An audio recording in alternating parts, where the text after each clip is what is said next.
नमस्कार बंधुगण। कैलाश पर्वत निज भितर अनेक रहस्य रखिछंती। प्रत्येक रहस्य पछरे निश्चित भाव में किछि गुप्त लुकायित रही एवं आज मु आपनकु सही विषय रे कहबा पई जाउछि।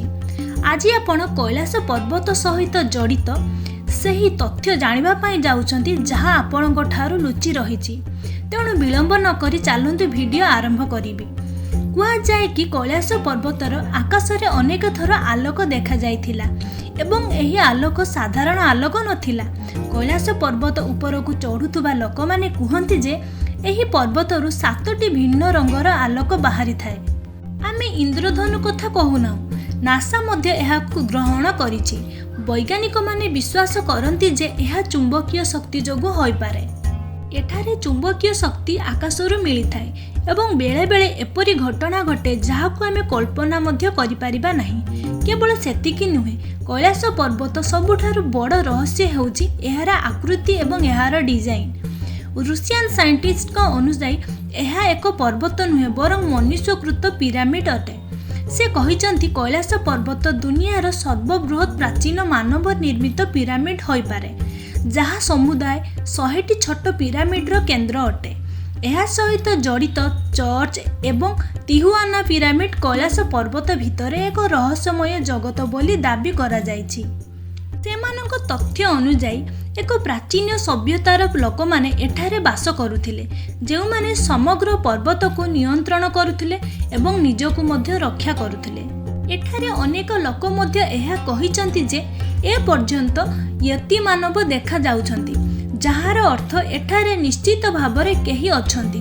एही सबु तथ्य एही स्थानरु आहुरी रहस्यमय करिथाए। वर्तमान प्रश्न हेउछि कि एहा प्रकृतिर सृष्टि कि मनुष्य द्वारा सृष्टि। कैलाश पर्वतर सबुठारु रहस्यमय कथा हेउछि एठारे समय अति द्रुत गति रे गति करे। एहा एक छोट कथा नुहे, पृथ्वीर एक कण जेउठारे समय चाले नाही। एही पर्वत को अनेक यात्री कहिचंती जे कैलाश पर्वत उपरे समय अति द्रुत गति रे गति करे, जहा दुनियार कौनसी स्थान रे देखा जाए नाही। एठाकू आसुथिबा प्राय समस्त लोक अनुभव करिसंती जे सेमानकर केश एवं नख अति द्रुत गति रे बढ़ुछि। एठारे चढ़िबा बेले सेमान अनुभव करंती जे नख एवं केश 12 घंटा मध्यर अति द्रुत गति रे बढ़ी थाए, किंतु साधारणतः नख और केश सामान्य बढ़िबा पई प्राय 2 ରୁ 3 सप्ताह लागे। यह केवल साधारण लोक अनुभव करि नाहांती, बरं वैज्ञानिक माने मध्य एहा हृदयंगम करिसंती। एहाकु आधार करी वैज्ञानिक माने निश्चित करिसंती जे कैलाश पर्वतरे समयर गति अति द्रुत गति अटे। जदिओ वैज्ञानिक माने एहा पछरे थिबा रहस्य को बुझी पारि नाहांती, कैलाश पर्वत हेउची विश्वर एकमात्र पर्वत जहार शिखर पर्यंत आज पर्यंत केही भी चढ़ी नाहांती। यह आश्चर्यजनक जे समुद्र पतनरु कैलाश पर्वतर उच्चता 656 मीटर अटे। यह एवरेस्ट पर्वत ठारू बहुत कम अटे, तथापि अनेक लोक एहाकु आहरण करिसंती। एवरेस्ट पर्वत को चढ़ी पारिछंती, किंतु कैलाश पर्वत को चढ़ीबाकु केही सक्षम होई नाहांती। एक वैज्ञानिक आकलन अनुसार यार मुख्य कारण हेउची एही पर्वत निजर स्थिति को बदलाई चलीछि। अनेक देशरू अनेक पर्वतारोही अनेक थर कैलाश पर्वत उपर को चेष्टा करिसंती चढ़ीबा पई, किंतु प्रत्येक थर सेमाने विफलतार सम्मुखीन होइचंती। जेतेबेले सेही पर्वत यात्री माने कथाबार्ता होउथिले जहा सामना को आसीछि एवं एहा अविश्वसनीय। केही कही कहिथिले जे आमे पर्वत उपर को चढ़ीबा मात्रे हठात पाग बदलिबाकु लागिला एवं प्रबल वर्षा आरंभ होइगला, जहा द्वारा चढ़ीबा असंभव होई पड़िथिबा बेले केही केही कहिले जे आमे ठीक दिग को जाउछु, किंतु हठात आमर दिग हराई बसिलु आमे।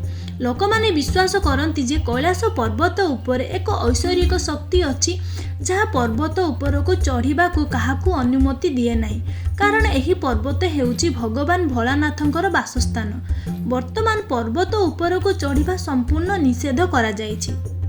बंधुगण, कैलाश पर्वतर एक विश्वास अछि जे शब्द तरंग सबु बेले कैलाश पर्वतरु निर्गत हुए।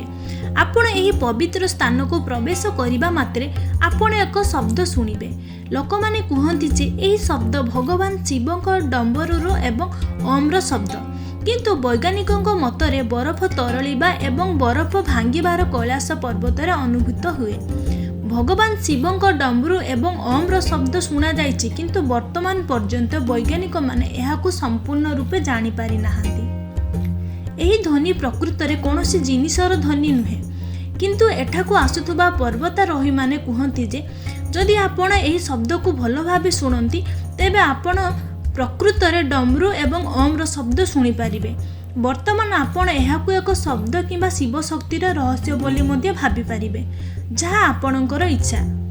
ଅନ୍ୟ ଏକ ଆଶ୍ଚର୍ଯ୍ୟଜନକ କଥା ହେଉଛି ଯେତେବେଳେ ଦକ୍ଷିଣରୁ ଦେଖାଯାଏ କୈଳାସ ପର୍ବତରେ ଏକ ସ୍ୱସ୍ତିକ ଚିହ୍ନ ଦୃଶ୍ୟମାନ ହୁଏ। ସୂର୍ଯ୍ୟ ଉଦୟ ହେବା ସମୟରେ ଏହା ଘଟେ। କୁହାଯାଏ ଯେ ସୂର୍ଯ୍ୟୋଦୟ ସମୟରେ ସୂର୍ଯ୍ୟ ଏକ ଛାୟା ଧାରଣ କରନ୍ତି, ଯାହା ପର୍ବତ ଉପରେ ସ୍ୱସ୍ତିକ ପରି ଦେଖାଯାଏ। ଦେଖାଯାଏ ଯେ ସ୍ୱସ୍ତିକ ପର୍ବତ ଉପରେ ଲେଖା ହୋଇଛି। ଏହା ବ୍ୟତୀତ ପର୍ବତର ଶୀର୍ଷରେ ଥିବା ଏକ ବଡ଼ ଗଛ ମଧ୍ୟ ଅଲୌକିକ ଶକ୍ତି ପ୍ରଦର୍ଶନ କରେ, କାରଣ ଯେତେବେଳେ ତୁଷାରପାତ ହୁଏ ସେହି ତୁଷାର ପର୍ବତ ଉପରେ ପଡ଼େ, ସେତେବେଳେ ଏହା ଓମ୍ର ରୂପ ନେଇଯାଏ, ଯାହା ଓମ୍ ପର୍ବତ ଉପରେ ଲେଖା ହୋଇଛି ପରି ଦେଖାଯାଏ। ବନ୍ଧୁଗଣ, କେବଳ ଏତିକି ନୁହେଁ, କମ୍ପାସ ମଧ୍ୟ କୈଳାସ ପର୍ବତ ଉପରେ କାମ କରେ ନାହିଁ। ବାସ୍ତବରେ ଏହି ଆକ୍ସିସ୍ ମୁଣ୍ଡି ହେଉଛି ବ୍ରହ୍ମାଣ୍ଡର ପକ୍ଷ। ଆକ୍ସିସ୍ ମୁଣ୍ଡିର ଅର୍ଥ ହେଉଛି ପୃଥିବୀର ସ୍ୱର୍ଗୀୟ ଦୁର୍ଗ। ବ୍ରହ୍ମାଣ୍ଡର ଅକ୍ଷ, ବିଶ୍ୱର ଅକ୍ଷ, ବିଶ୍ୱସ୍ତମ୍ଭ, ବିଶ୍ୱର କେନ୍ଦ୍ର ଓ ବିଶ୍ୱବୃକ୍ଷ ବୋଲି ବିଶ୍ୱାସ କରାଯାଏ। ଆକାଶ ଏବଂ ପୃଥିବୀ ମଧ୍ୟରେ ଏକ ସଂଯୋଗ ବିନ୍ଦୁ, ଯେଉଁଠାରେ 10ଟି ଦିଗ, ଉଭୟ ଅକ୍ଷ, ନର୍ଥ ଏବଂ ସାଉଥ ପୋଲ ଓ ଉଭୟ ଦୁର୍ଗରୁ ତରଙ୍ଗ ପରସ୍ପର ମୁହାଁଇଥାଏ, ତେଣୁ କମ୍ପାସ ଏଠାରେ କାମ କରେ ନାହିଁ। ବୈଜ୍ଞାନିକଙ୍କ ଅନୁଯାୟୀ ଆକ୍ସିସ୍ ମୁଣ୍ଡି ମଧ୍ୟ ସେହି ସ୍ଥାନ ଯେଉଁଠାରେ ଅଲୌକିକ ଶକ୍ତି ପ୍ରବାହିତ ହୋଇଥାଏ ଏବଂ ଆପଣ ସେହି ଶକ୍ତିମାନଙ୍କ ସହିତ ମଧ୍ୟ ଯୋଗାଯୋଗ କରିପାରିବେ। ଏହା ଭୌତିକ ଜଗତ ଏବଂ ଆଧ୍ୟାତ୍ମିକ ଜଗତ ଉପରେ ସଂଯୋଗ ସ୍ଥାପନ ପାଇଁ ଏକ କେନ୍ଦ୍ର ଅଟେ। ବନ୍ଧୁଗଣ, 2ଟି ହ୍ରଦ ମଧ୍ୟ କୈଳାସ ପର୍ବତରେ ଅବସ୍ଥିତ। ପ୍ରଥମଟି ହେଉଛି ମାନସରୋବର ହ୍ରଦ, ଯାହାକି ପୃଥିବୀର ସର୍ବୋଚ୍ଚ ଉଚ୍ଚତାରେ ଅବସ୍ଥିତ। ଏହା ହେଉଛି ସର୍ବବୃହତ୍ ମଧୁର ଜଳ ହ୍ରଦ।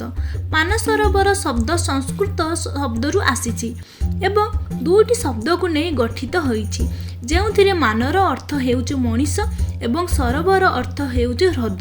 ଏହା ସହିତ ଅନ୍ୟ ଏକ ହ୍ରଦ ଅଛି, ଯାହାକି ରାକ୍ଷସ ହ୍ରଦ ଭାବରେ ଜଣାଶୁଣା, ଯାହାକି ପୃଥିବୀର ସର୍ବୋଚ୍ଚ ଉଚ୍ଚତାରେ ଅବସ୍ଥିତ ସର୍ବବୃହତ୍ ମଧୁର ଜଳ ହ୍ରଦ ଅଟେ। ଏହି ହ୍ରଦ 225 ବର୍ଗ କିଲୋମିଟର ଉପରେ ବ୍ୟାପିଛି ଏବଂ ଏହାର ଆକାଶର ଅର୍ଦ୍ଧଚନ୍ଦ୍ରାକାର ଅଟେ। ରାକ୍ଷସ ହ୍ରଦ ବିଷୟରେ କୁହାଯାଇଛି ଯେ ଏହି ହ୍ରଦ ନିକଟରେ ବସିଥିବା ସମୟରେ ରାବଣ ଭଗବାନ ଶିବଙ୍କ ପାଇଁ କଠୋର ତପସ୍ୟା କରିଥିଲେ, ସେଥିପାଇଁ ଏହାର ନାମ ରାକ୍ଷସ ହ୍ରଦ ଥିଲା। ଉଭୟ ହ୍ରଦ ପରସ୍ପର ନିକଟତର ହୋଇଥିଲେ ମଧ୍ୟ ବହୁତ ପାର୍ଥକ୍ୟ ଅଛି, ଯାହା ଆଶ୍ଚର୍ଯ୍ୟଜନକ ଅଟେ। ଏହି 2ଟି ହ୍ରଦ ସୂର୍ଯ୍ୟ ଏବଂ ଚନ୍ଦ୍ରର ଶକ୍ତି ପ୍ରଦର୍ଶନ କରେ, ଯାହା ସକାରାତ୍ମକ ଏବଂ ନକାରାତ୍ମକ ଶକ୍ତି ସହିତ ଜଡ଼ିତ। ଅର୍ଥାତ୍ ମାନସରୋବର ସକାରାତ୍ମକ ବୋଲି ବିଶ୍ୱାସ କରାଯାଉଥିବା ବେଳେ ରାକ୍ଷସ ହ୍ରଦକୁ ନକାରାତ୍ମକ ଶକ୍ତିର ପ୍ରତୀକ ଭାବରେ ବିଶ୍ୱାସ କରାଯାଏ ଏବଂ କୈଳାସ ପର୍ବତ ଉଭୟ ମଧ୍ୟରେ ସନ୍ତୁଳନ ଭାବରେ ଛିଡ଼ା ହୋଇଥାଏ। 3 ହ୍ରଦର ଆକାର ଏମିତି ବିଚିତ୍ର ଯେ ସେମାନଙ୍କର ଆକୃତି ସ୍ୱାଭାବିକ ଥିଲା କି ସେମାନେ ଏପରି ନିର୍ମାଣ ହୋଇଥିଲେ ମଧ୍ୟ ଏହା ଏକ ରହସ୍ୟ ମଧ୍ୟ ଅଟେ। ଅନେକ ବୈଜ୍ଞାନିକଙ୍କ ଅନୁସାରେ ଆମେ ଜାଣିବାକୁ ପାଇଲୁ ଯେ କୈଳାସ ପର୍ବତ ପୃଥିବୀର କେନ୍ଦ୍ରବିନ୍ଦୁ ଅଟେ। ଗୋଟିଏ ପାର୍ଶ୍ୱରେ ପୃଥିବୀ, ନର୍ଥ ପୋଲ ଏବଂ ଅନ୍ୟପଟେ ସାଉଥ ପୋଲ, ଉଭୟ ମଧ୍ୟରେ ହିମାଳୟ ଅଛି ଏବଂ ହିମାଳୟର ମଧ୍ୟଭାଗ ହେଉଛି କୈଳାସ ପର୍ବତ। ବୈଜ୍ଞାନିକଙ୍କ ଅନୁଯାୟୀ ଏହି ପର୍ବତ ପୃଥିବୀର କେନ୍ଦ୍ର ଅଟେ। ହିନ୍ଦୁ ଧର୍ମ, ବୌଦ୍ଧ ଧର୍ମ ଏବଂ ଜୈନ ଧର୍ମର ଅନୁସରଣକାରୀମାନେ ବିଶ୍ୱାସ କରନ୍ତି ଯେ କୈଳାସ ପର୍ବତ ସ୍ୱର୍ଗର ପ୍ରବେଶ ଦ୍ୱାର ହୋଇପାରେ। ଏହା ସ୍ୱର୍ଗ ଓ ପୃଥିବୀ ମଧ୍ୟରେ ଏକ ସେତୁ ଅଟେ। ଏହା ହେଉଛି ସ୍ୱର୍ଗ ପ୍ରାପ୍ତି କରିବାର ମାର୍ଗ। ଯଦି ଆମେ ମହାଭାରତର କାହାଣୀକୁ ବିଚାର କରୁ, ବିଶ୍ୱାସ କରାଯାଏ ଯେ ପାଣ୍ଡବ ଏବଂ ଦ୍ରୌପଦୀ ଏହି ପର୍ବତ ଉପରକୁ ଚଢ଼ିବା ସମୟରେ ମୋକ୍ଷ ପ୍ରାପ୍ତି କରିଥିଲେ। ବନ୍ଧୁଗଣ, ବର୍ତ୍ତମାନ ପର୍ଯ୍ୟନ୍ତ କେହି କୈଳାସ ପର୍ବତ ଉପରକୁ ଚଢ଼ି ପାରିନାହାନ୍ତି। ସମସ୍ତେ ଏହା ଜାଣିଛନ୍ତି କି କୈଳାସ ପର୍ବତକୁ ଆରୋହଣ କରିଥିବା ବ୍ୟକ୍ତି ଜଣକ ହେଉଛନ୍ତି ଦା ମିଲ୍ଫା, ଯିଏକି କୈଳାସ ପର୍ବତକୁ ଚଢ଼ି ପାରିଛନ୍ତି। ଏହାପରେ କୈଳାସ ପର୍ବତକୁ ଚଢ଼ିବାରେ କେହି ସକ୍ଷମ ହୋଇପାରିନାହାନ୍ତି। कैलाश पर्वतरे किछि रहस्य तो लुचि रही। आपण माने कौन भावुचंती कमेंट करी निश्चय जणातु। एही भली रहस्यमय और रोमांचकर वीडियो देखिबा पई आपण मो चैनल को like share comment and subscribe करंतु एवं एही वीडियो को शेष पर्यंत देखिथिबारु आपण माननकु बहुत धन्यवाद।